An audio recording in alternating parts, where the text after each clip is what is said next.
All right, we're live. What's going on, everyone? Today, we're breaking down Tokyo Vice, Episode 6, Season 2. Appreciate everyone for being patient. It's Friday, so we're going to get this stream going. Talk about everything that's happened up to Episode 6. It'll be real quick, summarize everything, because I think this is going to be a 10-episode season, I believe. I could be wrong. Correct me if I'm wrong. But so basically everything going up to episode 5 is going to be sort of like the halfway point, right? So there'll be some important storylines. Let's just kind of summarize where we're at, and then we'll go into episode 6 and start breaking it down bit by bit. It was an amazing episode. So without further ado, let's get going. Oh, and real quick, my name is Chenny Britt. I'm one half of Winter Hill Warriors. I run this channel with my boy Damon. We've been covering all types of shows. We're going to start live streaming more and more, so if you enjoy this content, appreciate the like or subscribe. Other than that, let's get fucking going. Let's get over to the main screen. All right, let's start breaking this down. We got to start with everything that's really happened for the Chihara-kai. For the most part, in episode 6, they're kind of on top, mainly because Tozawa is gone. He's getting his liver transplant. So they start taking back some territory. Sato survives the stabbing that happens early on. But then it gets a little bit dicey for them, right? It gets a little bit dicey for them. It first starts with them bringing back this dude, Hayama. And, man, he's got these cold black eyes. Hayama's been in prison for 7 years, but he really put in work. Like, back when he was out on the streets, he was very respected. So as soon as he gets back out of prison, immediately, Ishida makes him the number 2, which makes Sato the number 3. So that's an important dynamic to understand as we move forward. Right away, Hayama starts causing a lot of shit. He goes around and starts basically taking back territory. People who were paying, like business owners who were paying Tozawa's family, Hayama's now threatening them by force and basically saying, you're now paying the Chihara-kai. And he doesn't give a fuck who you are. He'll kill whoever. He doesn't care if you're a man, woman, child. Anybody can die when it comes to Hayama. Amazing actor, by the way. So threatening as soon as he comes on the screen. Things go well for the Chihara-kai for a bit, but then all of a sudden, the police start cracking down. And we'll cover like Katagiri and what the police are doing later on in the stream, but basically, like, this is almost like Japan's version of Rico, where they're no longer playing nice with the Yakuza. There's this new superintendent. Her name is Nagata, and basically she's just down to crush the Yakuza by any means necessary. So they're no longer playing nice with the Yakuza. No longer playing nice. So obviously now, like, Ishida, who's been used to things going a certain way, everything is changing now. And Katagiri starts warning Ishida. So now all of a sudden, the Chihara-kai, have to start worrying about police presence. To make matters worse for the Chihara-kai, Tozawa returns. So he got his liver transplant. It was successful. They kind of played a bait and switch on the Chihara-kai. Basically, what Tozawa did was he had his number 2 start giving up territory and pretending to like play nice and bow down to the Chihara-kai, apologizing for all the shit that they did in the past, all of those things. And all it really was to do was to make it look like the Chihara-kai were advancing on their territory. So when Tozawa came back, he would have a reason to be upset, right? You get what I'm saying? Like, because before that, if the Chihara-kai aren't doing anything, then all the other families would be sitting and watching, and if Tozawa started attacking Ishida again, Tozawa would look really aggressive. But now, when Tozawa comes back, he can start saying, hey, look, the Chihara-kai are starting to take our territory. They're advancing on us, so we're allowed to, get back on them. So right now for the Chihara-kai, they're basically in a really bad spot because they have to face threats from the police and threats from Tozawa. To make matters worse, Hayama goes off the fucking rails, and when they're supposed to pick up guns from a former Chihara-kai associate, dude gets too hammered, takes things personally, loose cannon, and fucking kills the Connect. kills the dude who's supposed to provide them with guns. Now they're in a really bad position, but fortunately Sato is smart, and Sato had already prepared and gotten guns beforehand, but obviously looks really bad. Ishida's not a dumbass, right? You don't get old in a life of organized crime by being stupid, right? They always say, beware of the old man in a business where most people die young. So Ishida sees the guns, but he knows that they're not from the connect that they were supposed to use. So he knows that Hayama did some crazy shit. And look, it'd be simple, right? Like, they have phones. So it's like Ishida could easily just use a burner and call the connect and be like, hey, what's going on? And since they killed the connect, right? If the connect's not picking up, then Ishida knows that something is off. Also, during that fight that happened between Hayama and the connect stabbed Hayama in the leg, so Hayama's limping. So Ishida knows that something is off. Hayama lies to him. Sato's part of the lie. But as soon as Ishida tells Hayama to go, he tells Sato to stay, and he tells Sato, hey, I know that Hayama's lying to me. Nothing has changed. So Ishida doesn't really trust Hayama. You know that, like, if given the choice, he's not going to make Hayama in charge of the family. Which brings us to kind of the end of episode 5, right? So Ishida and Sato are heading towards Samantha's club to go meet with Samantha and the architect.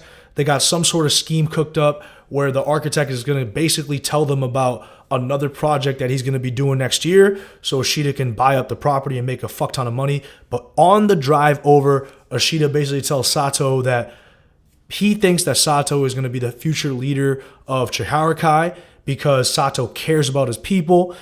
He's shrewd, he's smart, he's loyal, so he's going to make a great leader. And they have this amazing moment, and the moment is obviously ended by 2 masked gunmen who break in right through the fucking elevator, by the way. Security in this place is terrible.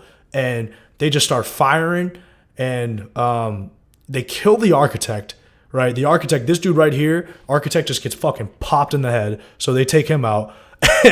And then our boy Ishida, who was my favorite character, fucking takes some fatal shots to the chest. So not looking good. And that's basically where the Chihara-kai are at before the start of episode 6.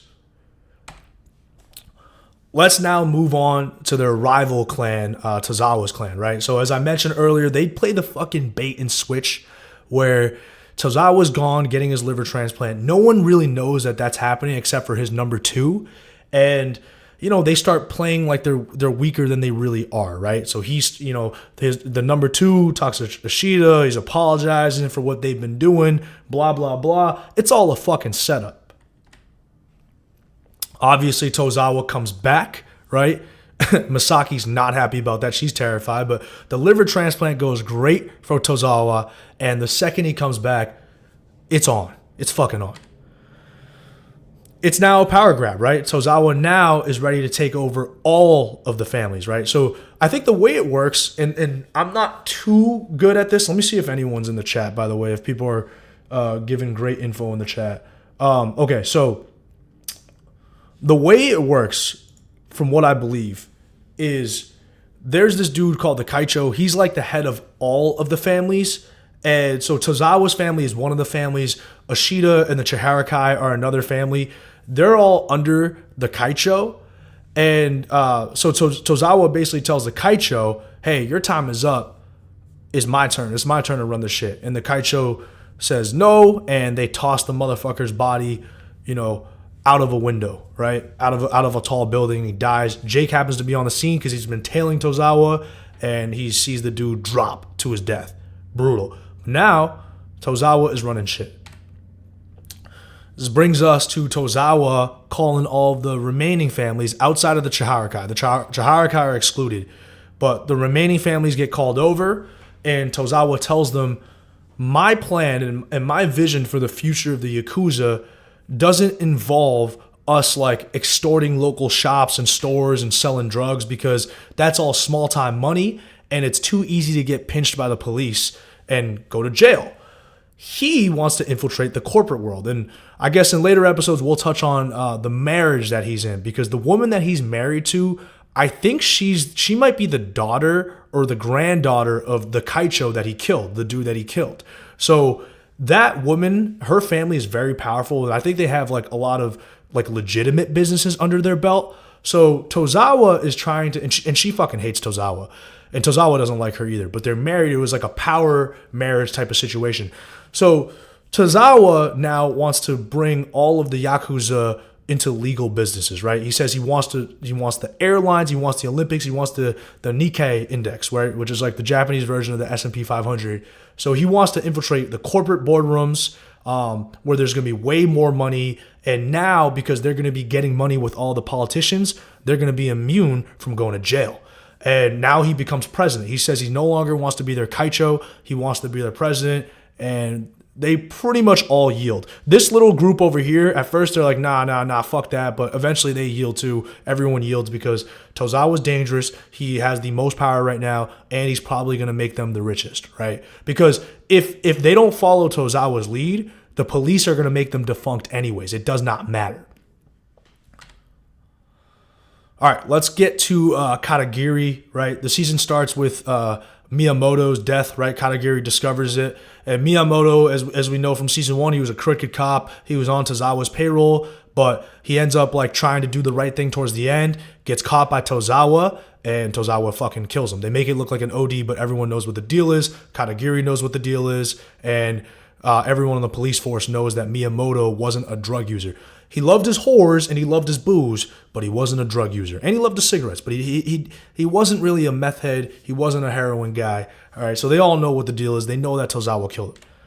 This obviously prompts Katagiri to basically be like, not put on leave necessarily. Actually, wait. Oh, let me talk about this real quick. So when this first happens, right?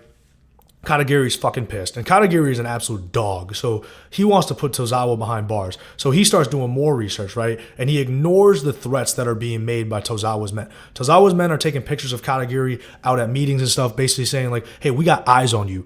And but early on in the season, Katagiri doesn't care. He ends up threatening one of the politicians that was on Tozawa's payroll and basically getting information on where Tozawa went. And the politician tells Katagiri, hey, Tozawa was, let me go back. The politician basically tells Katagiri, hey, Tozawa was trying to get, into the U.S. They wouldn't let him, but they figured something out. So this politician kind of played a role in helping Tozawa get to the U.S. And then we all kind of know it's for the liver transplant. But anyways, Miyamoto's death obviously causes a lot of issues. So his main boss, let's go back. His main boss is basically like, yo, you're done investigating Tozawa. Like, your investigation just caused Miyamoto, one of our men, to fucking get killed. So you're doing something else. Get the fuck out of here. Go look after your family. Let things settle.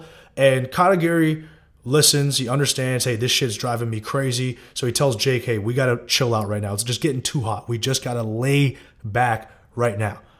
But obviously Katagiri is obsessed with this shit, and he's a man who wants justice, so he's not going to stay away for long, right? And on cue, this new woman, the superintendent, who she is above Katagiri's boss, I believe. So she supersedes him. She is coming in with her own plans, and she wants to get rid of all the Yakuza. So she's been authorized to create a new crime force, a task force to take out the Yakuza. And she needs a partner, and she knows that Katagiri is a great cop. He's a fucking dog, and he knows a lot about the Yakuza. So she basically brings him right back in. So he's out of the game for like a hot sec, and then this woman comes in, Superintendent Nagata, and immediately is like, yo, you're my partner. We're back on this Yakuza grind.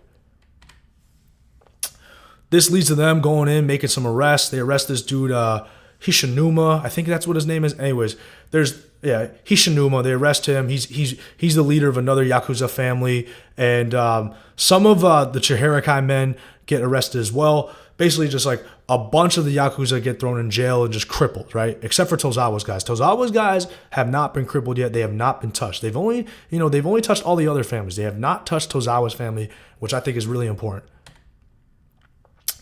But it doesn't matter because Tozawa keeps killing, right? So at a certain point, he still rises up on their radar because Tozawa's not going to hide around. So Tozawa returns. Nagata and Kanagiri make their first big round of arrests, and then immediately they see that the Kaicho is dead, and they know that Tozawa fucking murdered him. So now it's basically them versus Tozawa. All right, let's talk Jake real quick. He's just kind of being dumb the entire fucking season. He's banging Tozawa's girlfriend Misaki, which is so stupid because clearly they're gonna get caught, and he's basically putting her life and his life in danger. They're not even like sneaky about it. And early on in the season, Misaki's like, yeah, I haven't really heard from Tozawa, blah blah blah blah blah. But everyone knows that he's gonna come back, right? And Jake is obsessed, right? So Jake ends up finding Tozawa or seeing him out one night, and he starts trailing him, and he tries to hide, but it's like, dude, you're a 6'3" white dude in Japan. You stick out like a sore thumb. So he ends up seeing or witnessing Nakahara getting thrown to his death, and he tells his boss, I forget what his boss's name is. If you're in the chat, definitely let me know. But he tells his boss, hey, I saw Tozawa in the same building as Nakahara. He definitely is responsible for his death. All right, that's kind of it on Jake real quick. He'll play a bigger role in episode 6. Let's touch on Samantha real quick. She's running her own club now. She gets money from Ishida and the Chihara-kai, and Sato warns her. Sato says, don't get into business with the Yakuza. I'm telling you right now, like, it's not what you think. But she doesn't care. She wants to run her own club. Remember, she kind of got schemed out of her money. She was trying to save Paulina in season 1. So, in fairness to Samantha, she was trying to be a great friend and give up her life savings to save her friend. It didn't work. She got swindled. She lost all of her money. So, she basically takes a split with the Yakuza, the Chihara-kai, and she starts running her club.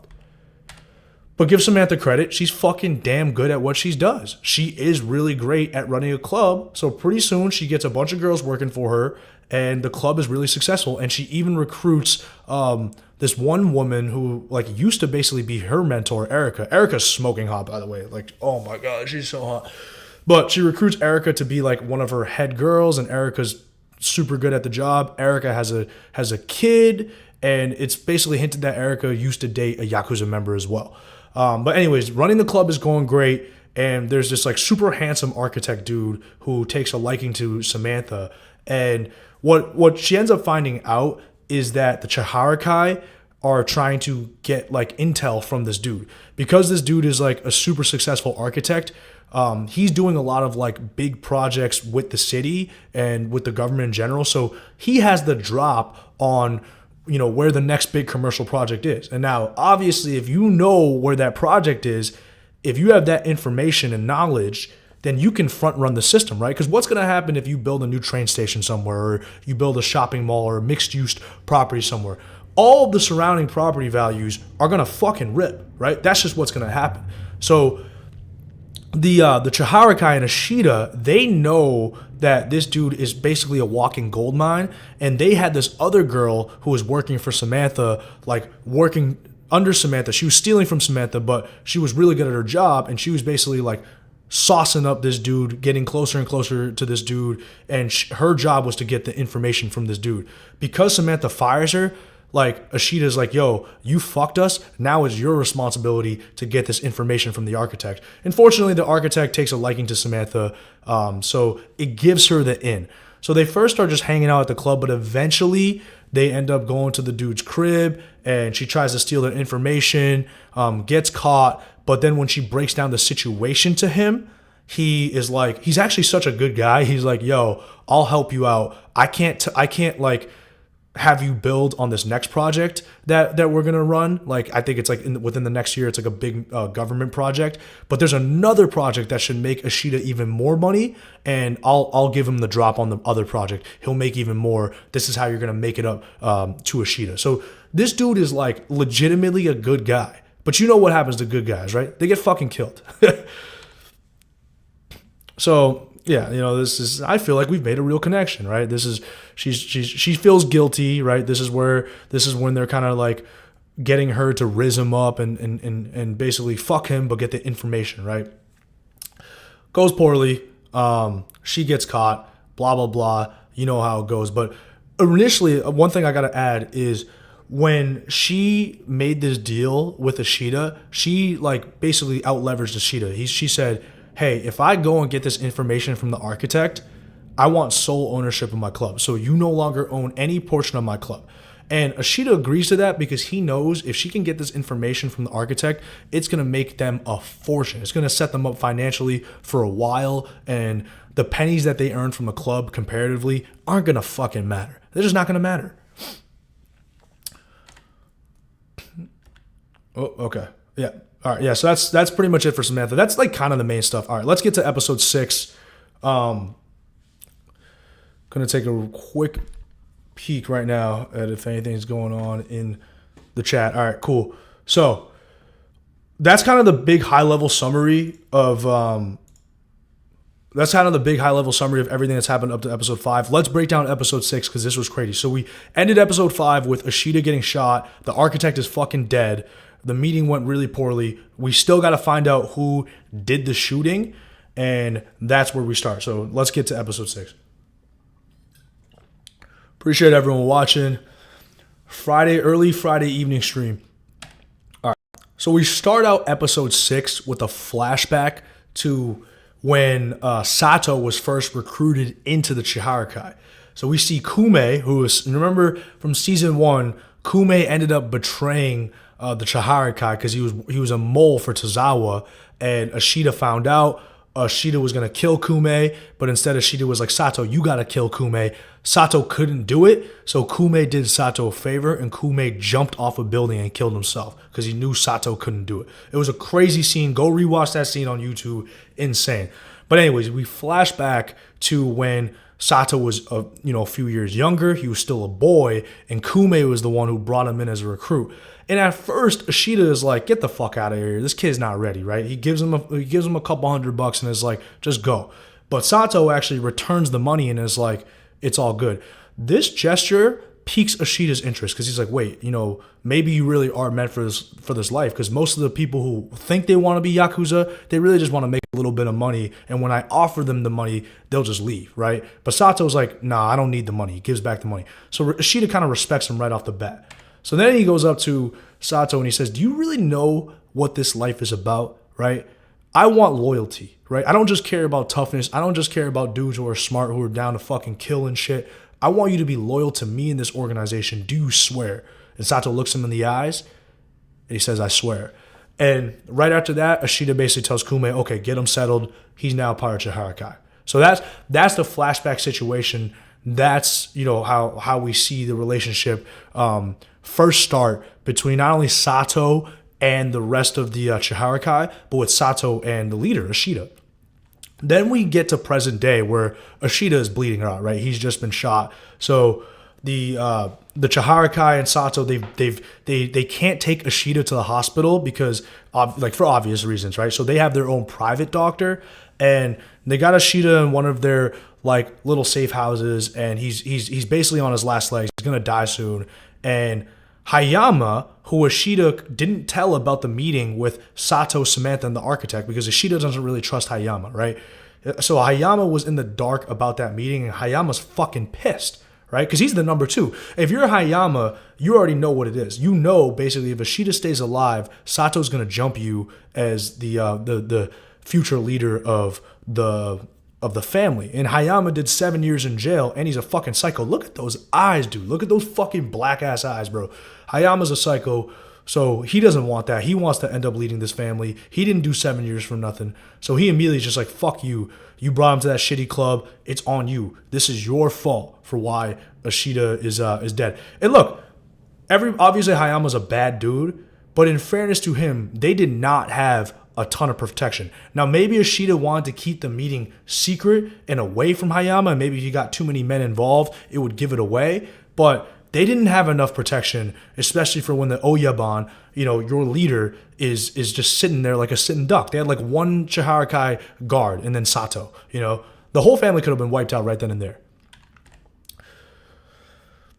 Ishida dies, but in his last words, he calls Sato over. So you can kind of see it's like a father-son relationship because we know that Sato has a bad relationship with his family. That's the reason why he ran off and joined the Yakuza in the first place. But this relationship, to me, it's touching. I love Ishida. Ishida's a fucking badass. And he loves Sato like a son. And he tells him some things. We don't know what he whispered to him, but he whispers some things to him before he dies. Now, obviously, the shooting has caused a fucking major, it's caused a lot of issues in the neighborhood. So Katagiri is on the scene, and Jake pulls up to the scene as well. Jake's very worried about Samantha, but Katagiri basically tells Jake, Samantha's good. We've brought her in for questioning. There were two shooters, both masked, and one Chihara-kai is dead. A civilian is dead, and I think a woman might have been shot as well. But basically Jake just gets some of the basic intel. Then we see Samantha. She's still got blood on her. This is fucking traumatic. And she's in the interrogation room with Nagata. And Nagata wants to know, why was Ishida there? What do you know about Ishida? What's your relationship to Ishida? Why was the architect there? And Samantha does the right thing. She's just I don't fucking know anything. Stop talking to me. And when Nagata says, well, you were entertaining them for a while, Samantha plays an incredible card, right? She says, well, I run the club. I got to entertain everyone, right? And this works enough for Nagata to be okay, we're going to stop pushing this. We're not going to keep questioning her because I accept her fucking, her explanation. Samantha is shrewd. She can be fucking annoying, but she is shrewd.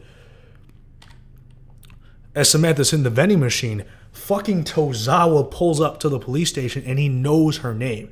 Now, there's clearly a mole in Samantha's at Samantha's fucking club. It's probably that sketchy little bartender dude who kept dropping glasses and kept stealing bottles and stuff like that. He's clearly the mole, but or that would be my guess as to who the mole is. It's kind of obvious. So he's definitely feeding Tozawa information, or somebody in the club is feeding Tozawa information, because how the fuck else would he know her name, right? So this creeps her out completely, because probably the baddest man in Tokyo right now knows your name and you're on his radar. That's no good. Tozawa actually pulls up to the police station on his own accord. He wasn't called there, and he pulls up to basically be hey, here's our alibi. Look, we were all out having dinner. I was drinking with all the other Yakuza members, and it couldn't have been us. It couldn't have been us. All my men were here at this dinner. I got proof. It wasn't us who was responsible for the shooting of Ishida.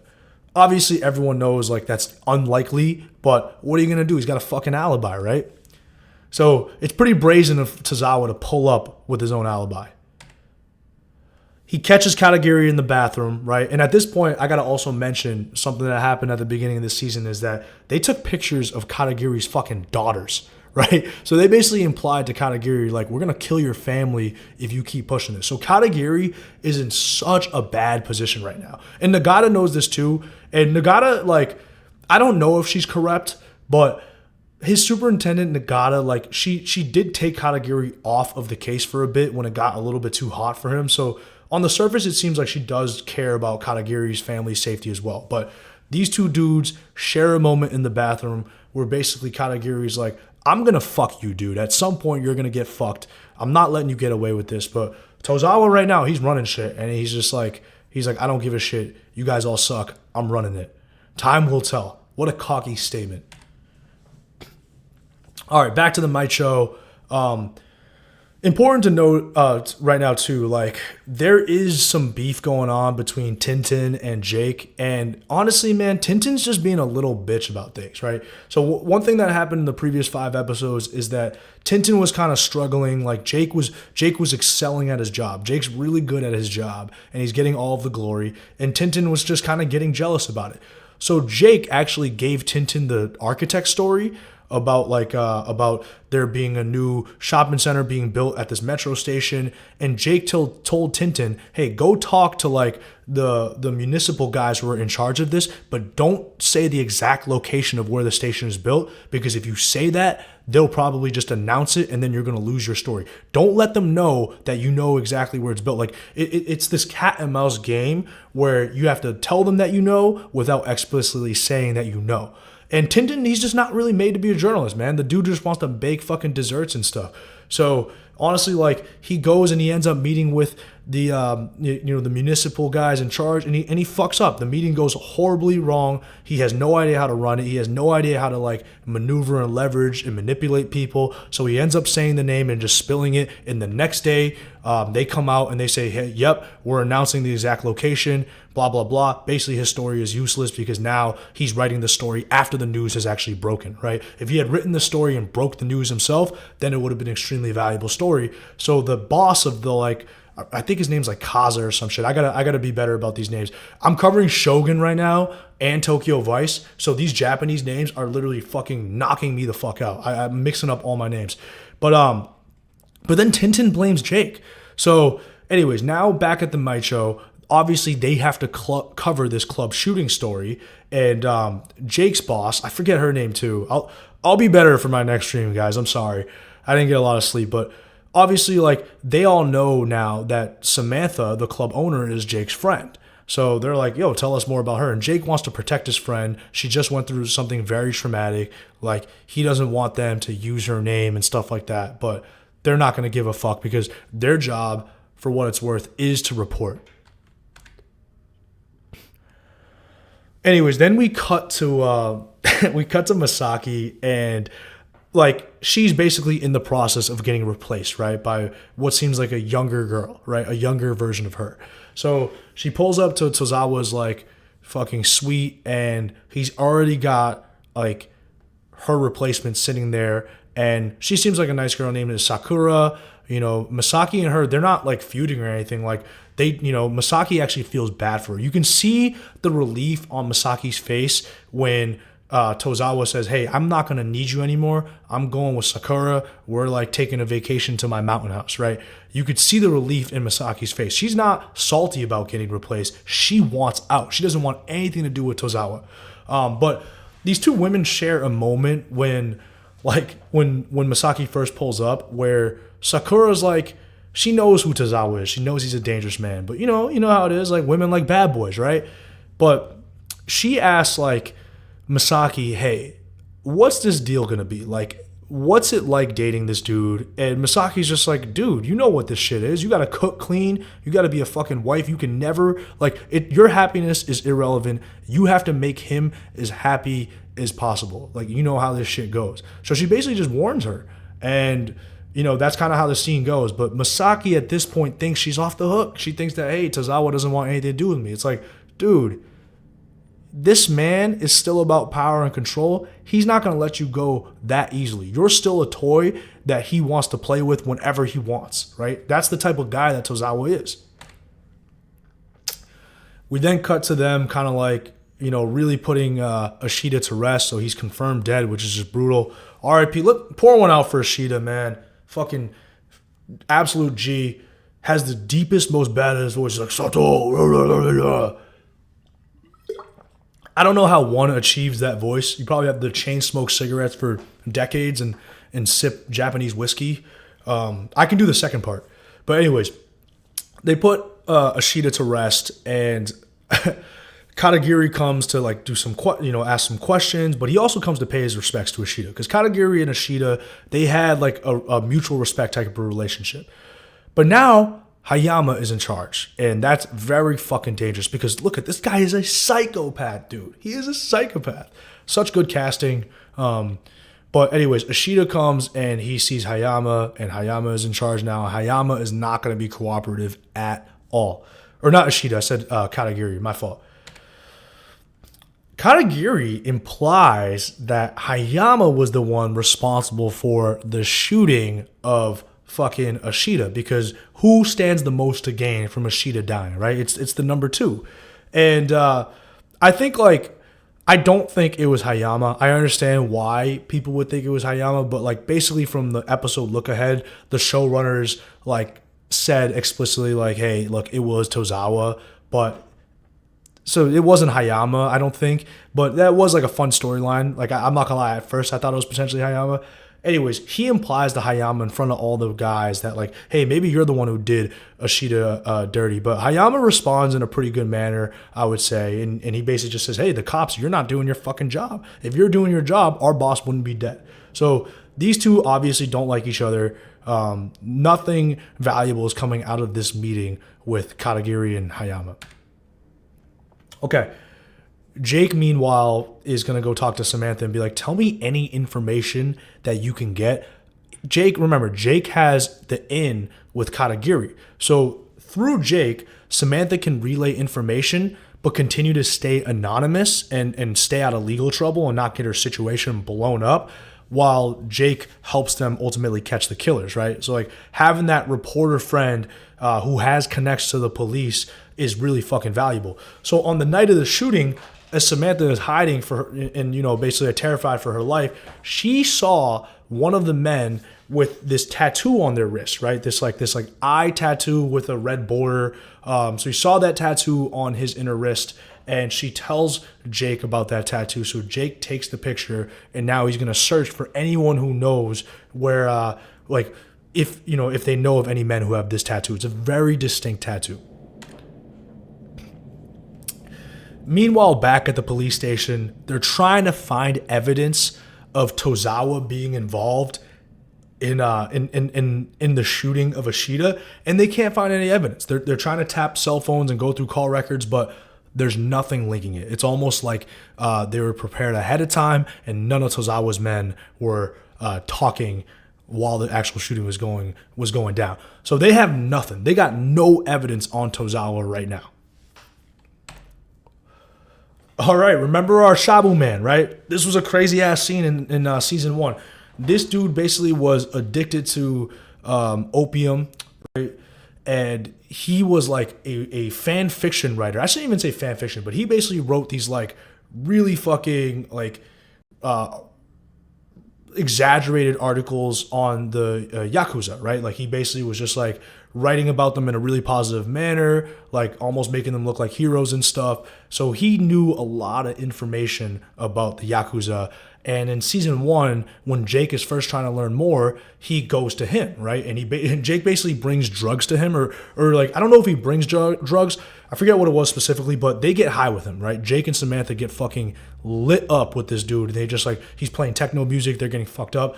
But this dude has turned a corner, right? He's gotten off the drugs. He's found religion, I think, and he's trying to walk the straight and narrow. And Jake goes to him and shows him the picture of the tattoo and is like, look, you know the most about the Yakuza outside of the fucking Yakuza, right? So who do you know has this tattoo?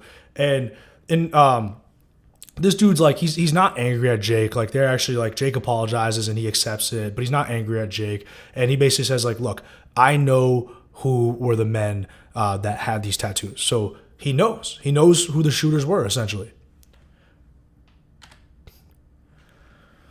Back to Hayama, right? So Hayama is not done tormenting Sato, and a storyline that I didn't talk about at the beginning because I didn't have too much time, but an important storyline was Hayama basically like manipulating Sato's younger brother. I think his name is Kaito, I believe, but he's just a college kid, right? He's just a college kid, but he wants to be cool. He wants girls to like him. He likes the respect that the Yakuza get. So Hayama plays that like really bad older brother role and just basically comes in and starts manipulating him and trying to take him away from Sato. And Sato's obviously very protective of his younger brother. He doesn't want his younger brother to get involved in the life. It doesn't matter though, because Hayama catches Kaito as he's walking home from school and basically says like, yo, you go kill Tozawa, right? Because you're a civilian. Tozawa is not going to suspect you. Like, you can get really close. He's having dinner at this place. Here's this gun. Go kill him.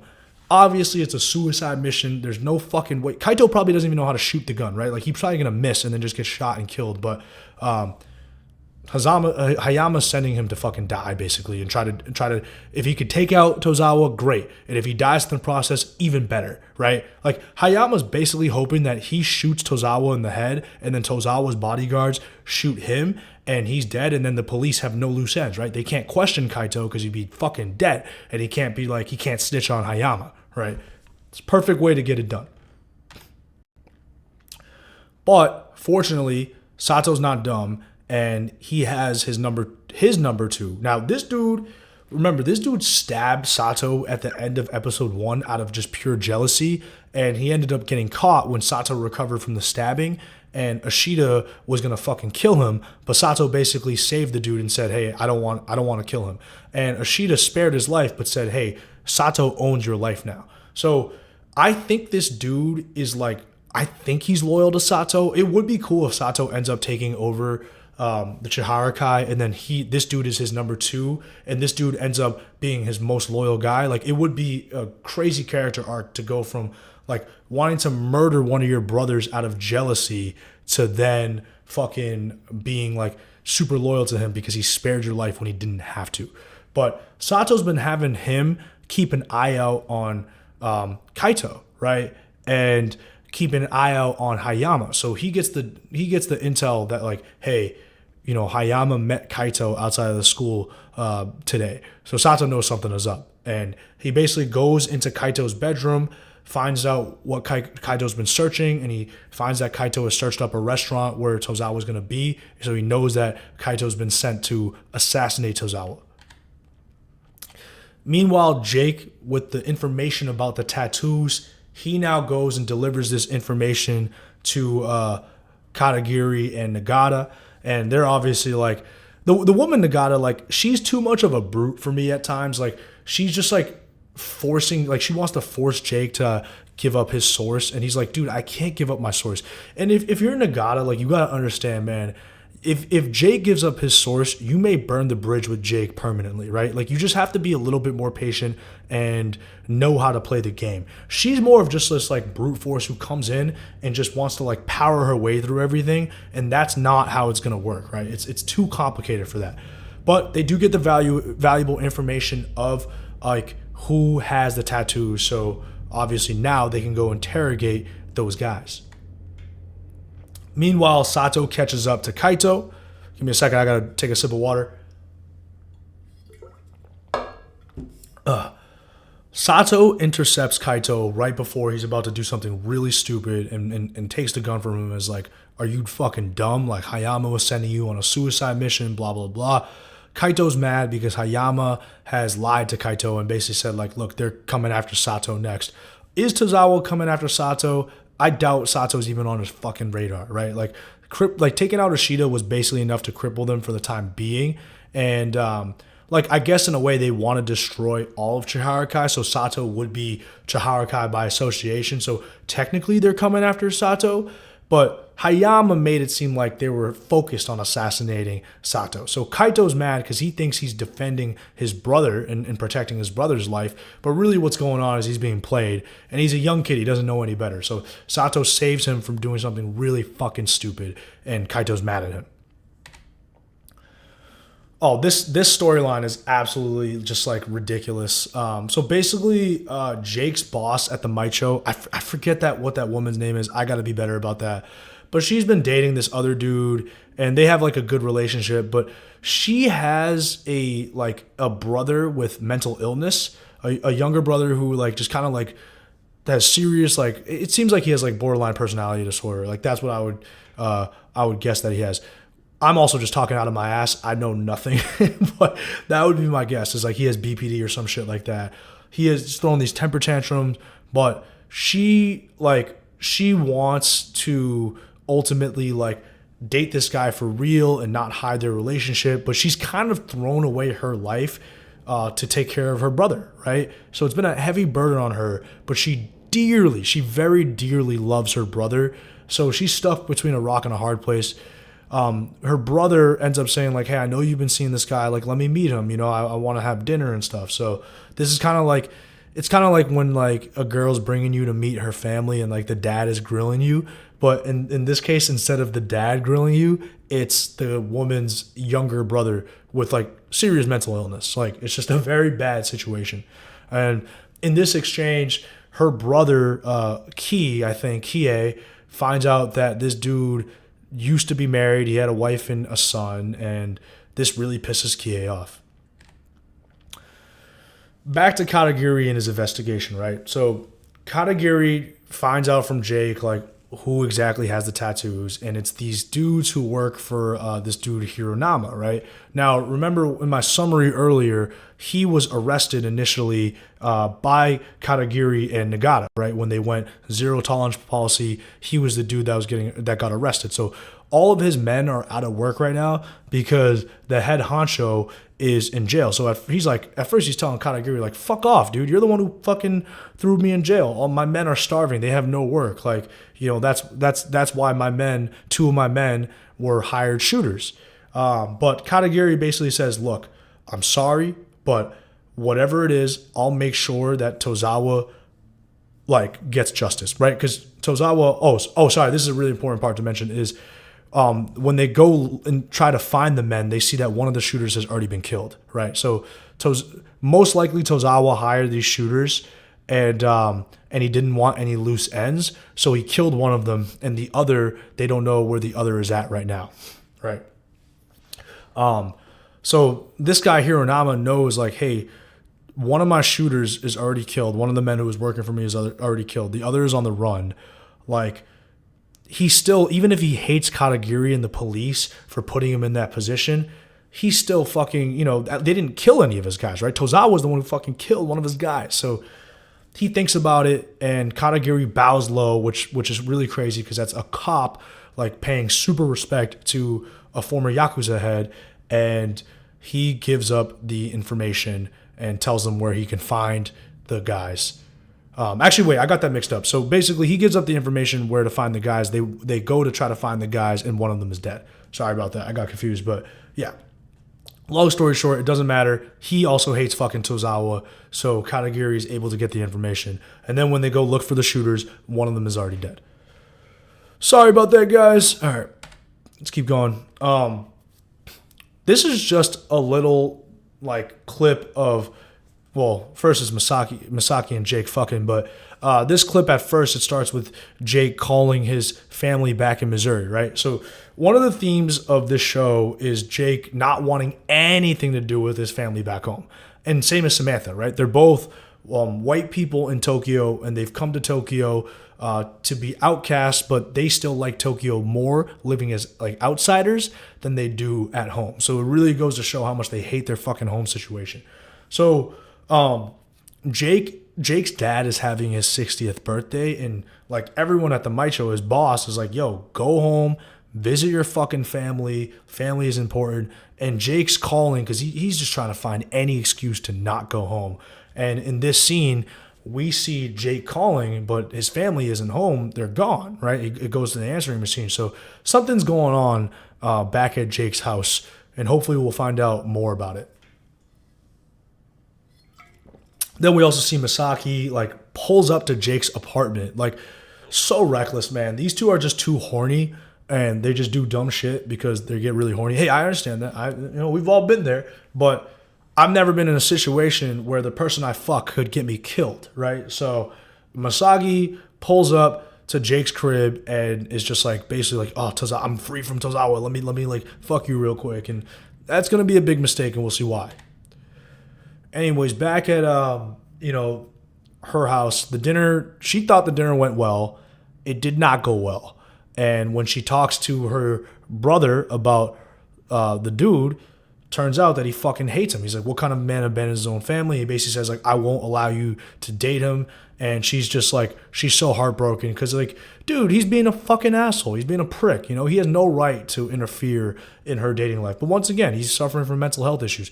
A theme of this show is, like, kind of just, it displays it in the raw honesty of it, where it's like, when you have mental health issues, you're not always guaranteed to get better with treatment. Like, could you get better? Yes, but not every case is going to get better with treatment. Just like, physical, like, illnesses and stuff like that. Like, this is the real world. It's not, not everything is curable. So it's like, she thought that he was getting better. Like, she thought that he was getting more sociable, like, a little bit friendlier. And then boom, he just, like, drops this bomb on her, right? It just kind of reflects the reality of having a close family member with those type of issues. Like, it's always going to be a roller coaster. And in this moment, we kind of just see, like, all of this progress in her mind is just fucking destroyed instantly. And she's heartbroken, right? What's she going to do? She loves that man, but she also loves her brother, but her brother hates that man.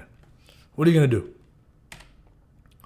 Back at the Chihara-kai headquarters, man, things are getting fucking wild at HQ. Hayama, like, obviously knows that Sato interfered with Kaito trying to assassinate Tozawa, and Sato's basically like, dude, what the fuck? I thought you promised to leave my brother alone. Hayama's like, dude, I don't give a shit. And Hayama basically says, you get in my way again, I'll kill Samantha. I'll kill Erica, who Sato was romantically involved with. I'll kill Erica's fucking son. Like, I'll kill your brother. I'll kill your mom. I'll kill everyone associated with you. Sato doesn't react like outwardly, but it's gonna be great when fucking Sato inevitably dices up Hayama. But yes, Hayama threatens everyone that Sato loves. Masaki finishes banging Jake, and the second she walks out of his apartment, one of Tozawa's men is waiting for her and is like, yeah, get in. Good job. She's probably going to die. Maybe she doesn't, but my guess is she's probably dead. So she gets caught red-handed. It's so naive to think like, oh, one day after fucking Tozawa finds a new girlfriend, like, I'm just going to be let loose. Like, come on, get out of here with that. Okay, back to Sato. He's now trying to protect people. So he goes to see Erica, and he tells her like, hey, listen, we can't see each other anymore. And she's actually has the same idea. She's like, I can't, after that shooting, I can't be affiliated with active Yakuza, like, and so they actually have a friendly goodbye. He ends up saying goodbye to her kid. And then, Samantha comes back and they start fucking again. So those two are back hooking up. My man Sato always has a girl. He always got a girl. Back at the Maicho, fucking Tintin has published the story about Samantha's affiliation with the shooting, and her picture, her name gets broadcast to the public. And look, the Maicho's doing their job. I think if they have that information as a journalist, you have to publish it. But Tintin's kind of being an asshole about it here. I do think that he could have talked to Jake before this. Jake has looked out for Tintin. He really has. And Tintin's just jealous for no reason. So he kind of just publishes the story without at least consulting Jake in the first place. And I think that's what really upsets Jake. So Jake freaks out, and then Tintin just fucking calls him an American baby, throwing a temper tantrum, and things get physical. And during Jake's freak out, an important thing to know is that he yells about Tozawa. Like, he yells that Samantha has nothing to do with the shooting. This is everything to do with Tozawa. And that's really important to know, because one of like the head boss of the entire office, right? There's one dude who like kind of is like, I don't know, I forget what his name is. It starts with a K, but one dude is like potentially corrupt, right? Like, there was a fire that went on at the Maicho earlier in the season, where they had these videotapes that implicated politicians with Paulina's murder, and conveniently, like, the room caught on fire and those tapes were destroyed. So one of the higher ups at the Maicho is corrupt and most likely working with Tozawa or affiliated with some of the corrupt politicians. But anyways, that's important to know. But there's another head of the Maicho who's like even his, like, he's the boss of the corrupt dude. That dude, for what it's worth, like, doesn't seem corrupt, and he overhears Jake yelling about this case really being about Tozawa. Anyways, Jake's fed up though. Like, he originally was gonna cancel and not go back to Missouri, but like, seeing Samantha's face be put out there, she's clearly going to be upset at him because he's affiliated with the paper, and he's like, hey, I might have just lost a friend, and Tintin's a fucking asshole right now. Like, Jake's just so fed up that he just jumps in a cab and just flies back to the U.S. So imagine like rage quitting so hard where you're just like, yo, I'm flying back home, and that's basically what Jake does. But as Jake is boarding the flight, and he is going to be back in the U.S., his boss gets called over by her boss, who's like, hey, what did Jake say about Tozawa's involvement? And she says, like, look, Jake thinks that Tozawa is important. And this dude says, yo, allow him to do whatever it takes to follow that lead. And she's not against chasing after Tozawa, but she knows that someone at the Maicho is corrupt, right? She knows that dude, her boss, is corrupt. I forget what his name is, but he's like the dude who's always yelling and shit. But she knows that he's corrupt, and it's most likely him who burned down the fucking room with all the tapes, right? So she's like prevented Jake from investigating it more because she doesn't want to blow up the Maicho and bring shame on the Maicho or the Maicho because someone, you know, that's a higher up there is corrupt, right? Like she understands and she's just kind of being smart about it. But now the boss is like, dude, I don't fucking care. And she tells him, hey, look, I think someone at the Maicho is corrupt. And like, if we investigate Tozawa, we're going to find someone else who's a mole. And this dude doesn't care, says whatever it takes, bring him down. All right, that's it. That's it for the fucking season. Let's get back to, that was crazy. So episode 7, we're going to see some crazy ass shit. I want to know more about like how Tozawa got to these shooters and like who's like explicitly responsible. I think it's basically hinted in like the previews for episode 7 that Tozawa is indeed responsible. So we have to see like if the police can find explicit evidence of Tozawa's link. We got to see what the fuck is up with Jake when he goes back to Missouri.